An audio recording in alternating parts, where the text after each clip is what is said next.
પંચમહાલ જિલ્લામાં વિકાસ સપ્તાહની ઉજવણી કરવામાં આવી. જનવિશ્વાસ, સેવા અને સમર્પણના 24 વર્ષ.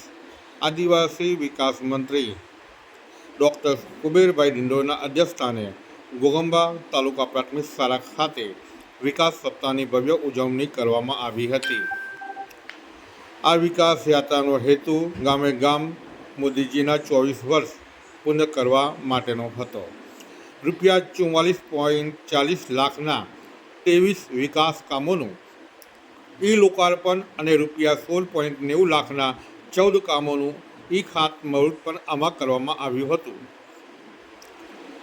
ઘોઘંબા ખાતે આજે તાલુકા પ્રાથમિક શાળા ખાતે વિકાસ સપ્તાહની ઉજવણી કરવામાં આવી હતી.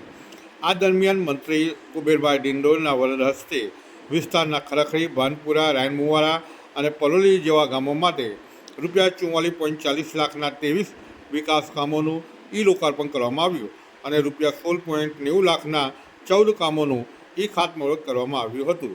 રીતિ શાહ સાથે દિવ્યા ભાસ્કર, ઘોઘંબા.